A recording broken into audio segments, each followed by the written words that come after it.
പ്രിയ പ്രേക്ഷകർക്ക് ഇൻഫിനിറ്റി സ്റ്റോറീസിൻ്റെ പുതിയൊരു വീഡിയോയിലേക്ക് സ്വാഗതം. ഇന്നത്തെ വീഡിയോയിൽ പങ്കുവെക്കുന്ന കാര്യം പ്രിയ പ്രേക്ഷകരെ, നിങ്ങൾ വിശ്വസിച്ചാലും ഇല്ലെങ്കിലും ഞാൻ ഒരു കാര്യം ഉറപ്പിച്ചു പറയുകയാണ്. ഈ നക്ഷത്രക്കാർ രക്ഷപ്പെടാൻ ഇനി വളരെ കുറച്ച് ദിവസങ്ങൾ മാത്രം മതി. ഈ ദിവസങ്ങൾക്കുള്ളിൽ ഇവരുടെ ജീവിതത്തിൽ വലിയ മാറ്റങ്ങൾക്ക് തുടക്കം കുറിക്കുകയാണ്. ഇതിനെക്കുറിച്ച് കൂടുതൽ കാര്യങ്ങൾ അറിയാൻ ഇൻഫിനിറ്റി സ്റ്റോറീസിൻ്റെ ഈ വീഡിയോ പൂർണ്ണമായിട്ട് നിങ്ങൾ കാണുക. വീഡിയോയിലേക്ക് കടക്കും മുമ്പ് എൻ്റെ പ്രിയ പ്രേക്ഷകരെ, നിങ്ങൾ ഇതുവരെ എൻ്റെ ചാനൽ സബ്സ്ക്രൈബ് ചെയ്തിട്ടില്ലെങ്കിൽ ദയവായിട്ട് എൻ്റെ ചാനൽ ഒന്ന് സബ്സ്ക്രൈബ് ചെയ്യുക. അതോടൊപ്പം തന്നെ എൻ്റെ പുതിയ വീഡിയോകൾ നിങ്ങൾക്ക് നോട്ടിഫിക്കേഷനായിട്ട് ലഭിക്കാൻ വേണ്ടിയിട്ട് ബെൽ ഐക്കൺ കൂടി പ്രസ് ചെയ്യണം. വീഡിയോ കണ്ടതിന് ശേഷം നിങ്ങളുടെ വിലയേറിയ അഭിപ്രായങ്ങൾ കമൻറ്റ് ബോക്സിൽ ഒന്ന് രേഖപ്പെടുത്താനും വീഡിയോ ലൈക്ക് ചെയ്യാനും കൂടി ഓർമ്മിപ്പിക്കുന്നു. എൻ്റെ എല്ലാ പ്രേക്ഷകർക്കും ഇൻഫിനിറ്റി സ്റ്റോറീസിൻ്റെ ഈ പുതിയ വീഡിയോയിലേക്ക് ഒരിക്കൽ കൂടി സ്വാഗതം അറിയിക്കുന്നു. നമുക്ക് നോക്കാം. മേടം രാശിയിൽ പിറന്ന അശ്വതി, ഭരണി, കാർത്തിക ഒന്നാം പാദത്തിൽ ജനിച്ചവർക്ക് വരും ദിവസങ്ങളിലെ നക്ഷത്രഫലം, ഇവർക്ക് രക്ഷയുടെ മാർഗം എങ്ങനെ തുറന്നു കിട്ടുന്നു എന്ന്. ധനപരമായ ക്ലേശങ്ങളൊക്കെ അതിജീവിക്കാൻ പല മാർഗങ്ങൾ ഇവരുടെ ജീവിതത്തിലേക്ക് കടന്നു വരുന്നു. ധനത്തെ സംബന്ധിച്ചിട്ടുള്ള കലഹങ്ങൾക്കും പരിഹാരം കണ്ടെത്താൻ സാധിക്കും. ഗവൺമെൻറ്റിൽ നിന്നുള്ള ആനുകൂല്യം പ്രതീക്ഷിക്കുന്ന സമയത്ത് ലഭിക്കും. ഗവൺമെൻറ് ഓഫീസുകളിൽ നിന്നുള്ള കാര്യതടസ്സങ്ങൾ അതിജീവിക്കും. വ്രണങ്ങൾ, ഒടിവ്, ചതവ്, മുറിവ്, മൂത്രാശയബന്ധിയായ അസുഖങ്ങൾ ഇവയ്ക്ക് സാധ്യതയുണ്ട്. വാതബന്ധിയായ അസുഖങ്ങൾക്ക് ആശ്വാസം ലഭിക്കും. ദാമ്പത്യ ക്ലേശങ്ങൾ കുറഞ്ഞു തുടങ്ങും. വിവാഹബന്ധിയായ കാര്യങ്ങൾ തടസ്സങ്ങൾ നീങ്ങിവരും. ബുദ്ധിപരമായ വൈകല്യങ്ങൾ ഉള്ളവരെ പ്രത്യേകം ശ്രദ്ധിക്കണം. ചില കാര്യസാധ്യങ്ങളും ഉണ്ടാകും. ശത്രുക്കളുടെ എണ്ണം കുറഞ്ഞു തുടങ്ങും. സഹോദരങ്ങൾക്ക് അഭിവൃദ്ധി ഉണ്ടാകും. വിദ്യാർത്ഥികൾ തമ്മിലുള്ള കലഹങ്ങൾ മാറിക്കിട്ടും. തൊഴിൽ രംഗം മെച്ചപ്പെടും. പുതിയ സംരംഭങ്ങൾ തുടങ്ങാൻ നല്ല സമയമാണ്. ദോഷപരിഹാരാർത്ഥം ഭദ്രകാളി ക്ഷേത്രത്തിൽ കുരുതി പുഷ്പാഞ്ജലി കഴിപ്പിച്ച് പ്രാർത്ഥിക്കാൻ ഒന്ന് ശ്രദ്ധിക്കുക. ഇടവക്കൂറിൽ കാർത്തിക നക്ഷത്ര ജാതകർ 2, 3, 4 പാദങ്ങൾ, രോഹിണി, മകയിരം 1, 2 പാദത്തിൽ ജനിച്ചവരെക്കുറിച്ച് ഒന്ന് നോക്കാം. വരും ദിവസങ്ങൾ തൊഴിൽ രംഗം മെച്ചപ്പെടാനും കച്ചവടക്കാർക്ക് ഇവരുടെ ഉൽപ്പന്നങ്ങൾ വിറ്റഴിക്കാനും സാധിക്കും. മനസ്വസ്ഥത വർദ്ധിക്കും. ഇനി എന്ത് എന്ന ആശങ്ക അതിനെ അതിജീവിക്കാൻ സാധിക്കും. ഒരു കാര്യവും ഇല്ലാതെ വെറുതെ അങ്ങോട്ടും ഇങ്ങോട്ടും നടക്കുന്ന ശീലം മാറ്റിവെക്കണം. ദാമ്പത്യ കലഹങ്ങൾ കുറഞ്ഞു തുടങ്ങും. വിവാഹമോചന കേസുകളിൽ ഒത്തുതീർപ്പ് ചർച്ച വിജയിക്കും. ഉദരവ്യാധി, വായുകോപം, ഹൃദയബന്ധിയായ അസുഖങ്ങൾ ഇവ പ്രത്യേകം ശ്രദ്ധിക്കണം. മക്കൾക്ക് സൗഖ്യം ഉണ്ടാകും. സൽക്കർമ്മങ്ങൾക്കായിട്ട് പണം ചിലവഴിക്കേണ്ട സാഹചര്യങ്ങൾ ഉണ്ട്. ശത്രുക്കളുടെ ഉപദ്രവം കുറഞ്ഞു തുടങ്ങും. വിദേശത്ത് പഠനത്തിനായിട്ടും ജോലിക്കായിട്ടും ശ്രമിച്ചാൽ സാഹചര്യം അനുകൂലമാണ്. സഹോദരങ്ങളുമായിട്ടുള്ള അകൽച്ച കുറഞ്ഞു തുടങ്ങും. ഭൂമിയുടെ കച്ചവടം ലാഭത്തിലാകും. ബന്ധുജനങ്ങളുമായിട്ട് കൂടിച്ചേരാൻ അവസരങ്ങളുണ്ട്. ദോഷപരിഹാരാർത്ഥം ഭഗവതി ക്ഷേത്രത്തിൽ ഐക്യമത്യ സൂക്ത പുഷ്പാഞ്ജലി കഴിപ്പിച്ച് പ്രാർത്ഥിക്കാൻ പ്രത്യേകം ശ്രദ്ധിക്കുക. ഇനി മിഥുനക്കൂറിൽ മകയിരം 3, 4 പാദങ്ങൾ, തിരുവാതിര, പുണർദം 1, 2, 3 പാദത്തിൽ ജനിച്ചവരെക്കുറിച്ച് നോക്കാം.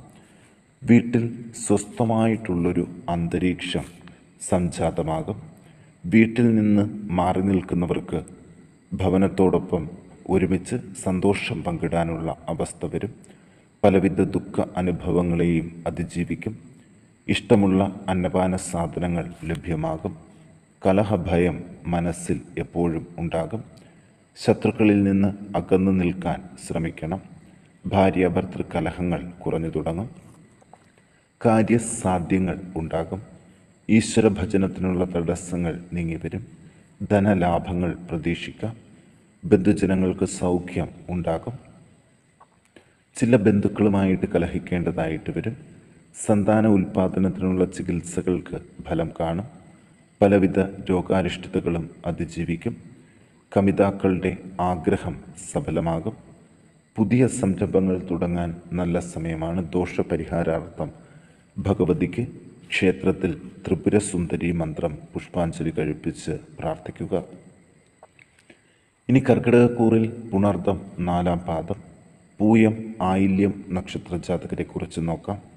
ശത്രുക്കളിൽ നിന്ന് പോലും അനുകൂലമായിട്ടുള്ള ഫലങ്ങൾ ഇനിയുള്ള കുറച്ച് ദിവസങ്ങൾക്കുള്ളിൽ ഇവർക്ക് ലഭിക്കും. മനസ്സ് സംഘർഷഭരിതമാകാതിരിക്കാൻ ശ്രദ്ധിക്കുക. സഹോദരങ്ങളുടെ അകൽച്ച അതുമൂലം ദുഃഖം അനുഭവിച്ചവർക്ക് ഒരു ശമനം കണ്ടു തുടങ്ങും. ആരോഗ്യത്തെക്കുറിച്ച് എപ്പോഴും ആശങ്കയുള്ളവർക്ക് അതിൽ നിന്ന് മുക്തി ലഭിക്കും. രോഗാരിഷ്ടതകൾക്ക് ബുദ്ധിമുട്ടുണ്ടാകും. ആയുർഭീതി ഉണ്ടാകും. ത്വക്ക് രോഗം പ്രത്യേകം ശ്രദ്ധിക്കണം. കാര്യസാധ്യങ്ങളും ഉണ്ടാകും. ഭാഗ്യ അനുഭവങ്ങൾക്കുള്ള തടസ്സങ്ങൾ നീങ്ങിവരും. ചില പ്രതീക്ഷകൾ അത് നടന്നു കിട്ടും. സ്ഥാനക്കയറ്റം പ്രതീക്ഷിക്കാം. ചെയ്യുന്ന കാര്യങ്ങൾ മുഴുവനാക്കാൻ പ്രയാസം ഉണ്ടാകില്ല. ബന്ധുജനങ്ങളുടെ സഹായം ലഭിക്കും. സ്ഥാനമാനങ്ങൾക്കനുസരിച്ച് അധികാരം പ്രയോഗിക്കാനാകും. പുതിയ വീടിനായിട്ട് ശ്രമം തുടങ്ങിയാൽ സാഹചര്യം അനുകൂലമാണ്. ദോഷപരിഹാരാർത്ഥം ശിവങ്കൽ നിവേദ്യ സഹിതം ധാരകഴിപ്പിച്ച് ഒന്ന് പ്രാർത്ഥിക്കുക. ഇനി ചിങ്ങക്കൂറിൽ മകം, പൂരം, ഉത്രം 1-ാം പാദത്തിൽ ജനിച്ചവരെക്കുറിച്ച് നോക്കാം. ധനപരമായിട്ടുള്ള ബുദ്ധിമുട്ടുകൾ അതിജീവിക്കും. സുഖകാര്യങ്ങൾക്കുള്ള തടസ്സങ്ങൾ നീങ്ങിവരും. വിദ്യാഭ്യാസത്തിലെ തടസ്സക്ലേശങ്ങൾ അതിജീവിക്കാൻ സാധിക്കും. വാതബന്ധിയായ രോഗങ്ങൾ, നേത്രരോഗം ഇവ ശ്രദ്ധിക്കണം. ദുർജനങ്ങളുമായിട്ട് സഹകരിക്കേണ്ടതായിട്ട് വരും. വീട്ടിൽ സമ്മിശ്ര ഫലമായിരിക്കും. ഭാര്യയോടും ഭർത്താവിനോടും മക്കളോടും ഉള്ള കലഹങ്ങൾ കൂടുതലാകാതെ ശ്രദ്ധിക്കണം. കടങ്ങൾ തീർക്കാൻ ബുദ്ധിമുട്ട് ഉണ്ടാകും. കാര്യസാധ്യങ്ങൾ ഉണ്ടാകും. മക്കൾക്ക് സൗഖ്യം ഉണ്ടാകും. ആജ്ഞാസിദ്ധി പ്രകടമാക്കേണ്ടതായിട്ട് വരും. സ്ഥാനമാനങ്ങൾ ലഭിക്കും. ദാമ്പത്യ ക്ലേശങ്ങൾ ഉണ്ടാകും. വിവാഹ ആലോചനകൾക്കുള്ള തടസ്സങ്ങൾ നീങ്ങിവരും. സഹായികളുമായിട്ട് ബന്ധപ്പെട്ട് അപവാദങ്ങൾ കേൾക്കേണ്ടതായിട്ട് വരും. സഹോദര ബന്ധങ്ങളിൽ വിള്ളലുകൾ വീഴാതെ ശ്രദ്ധിക്കുക. ഇനി തുലാക്കൂറിൽ ചിത്തിര നക്ഷത്ര ജാതകർ 3-4 പാദങ്ങൾ, ചോതി, വിശാഖം 1, 2, 3 പാദത്തിൽ ജനിച്ചവരെക്കുറിച്ച് നോക്കാം.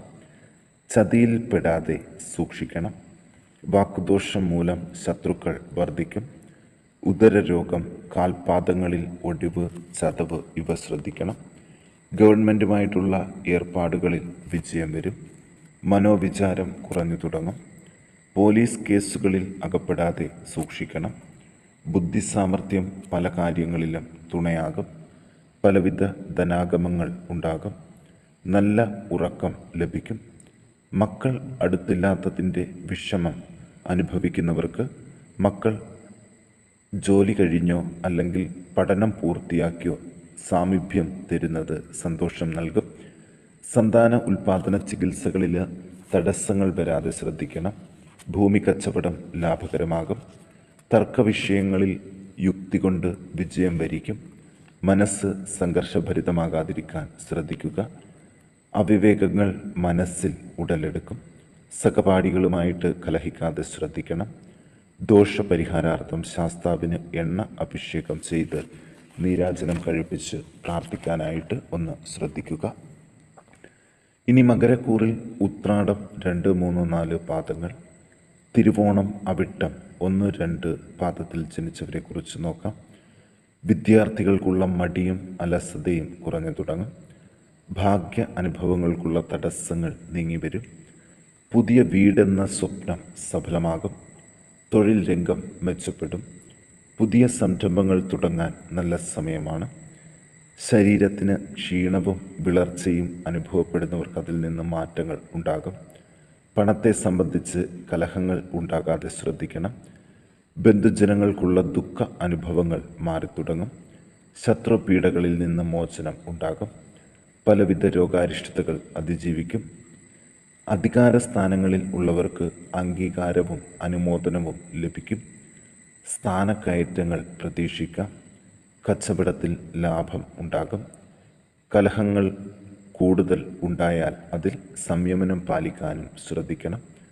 ദോഷപരിഹാരാർത്ഥം ശിവന് ക്ഷീരധാര നടത്തി പ്രാർത്ഥിക്കാൻ പ്രത്യേകം ശ്രദ്ധിക്കുക.